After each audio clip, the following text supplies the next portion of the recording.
Ана сүтінің аз екенін қалай білеміз? Бала салмақ қоспауы. Баланың салмағын апта сайын өлшеп отыру керек. Бала апта сайын аз дегенде 125 граммнан қосып отыруы тиіс. Бала жылай береді, мазасыз болады, аз ұйықтайды, тоймай өте ұзақ емеді. Емшектен алып қойса жылайды. Тәулігіне 6 реттен аз кіші дәретке отыруы. Тәулігіне 10-12 рет отыруы тиіс. Қалай өлшейміз? Таңертең ертемен баланың неше рет кіші дәретке отырғанын санаймыз. Егер 12 сағаттың ішінде 9-10 рет кішетсе, әрі қарай санаудың қажеті жоқ. Немесе бір тәулік бойын жиналған памперсін жинаймыз да өлшейміз. Неше памперс шықты? Сонша тазасын өлшейміз де келгенін алып салмағын шығарамыз. Бір тәулікте 500-600 грамм шықса жеткілікті. Үлкен дәреті аз көлемде, өте қою болса. Ана сүтінің жеткілікті болуы үшін не істеу керек? Ең бірінші және маңыздысы, жүктіліктің соңғы аптасынан бастап өзін-өзі психоэмоционалдық дайындау. Яғни өзінің ана болатыны, сәбиді тек ана сүтімен қоректендіру керектігі. Бәрінен бұрын сәбиінің денсаулығы, өзіне керек екені, ана сүтінің бала үшін өте маңызды екені, сәбиі әлемдегі ең қымбат жан екені, сәбиімен бақытты және өмірі маңызды екенін сезіну. Өзін-өзі жігерлендіру, шабыт беру. Мен баламды дұрыстап еміземін. Мен әлемдегі ең жақсы анамын. Менен сүт шығады. Баламды тойдыра аламын деп іштей де дауыстап та айтуы керек.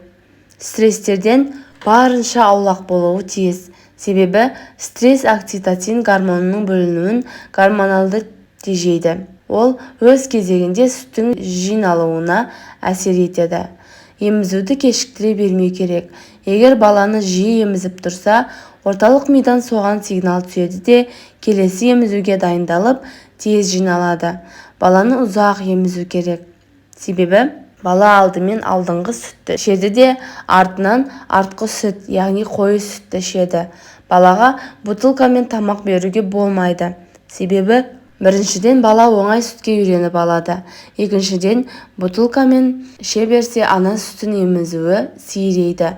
Содан соң сүт жиналуы ұзағырақ болады. Және балаға сүт беруге болмайды. Оның орнына ана сүтін беру керек. Түнде де емізген өте пайдалы. Себебі түнде пролактин гормоны бөлінеді. Ол өз кезегінде сүт түзілуіне қатысады. Анасы тамақ ішкеннен соң тынығу керек. Себебі тамақтан соң үй тіршілігін істеп кетсе, энергия және қоректік заттар тарап кетеді. Тамағы дұрыс болуы керек.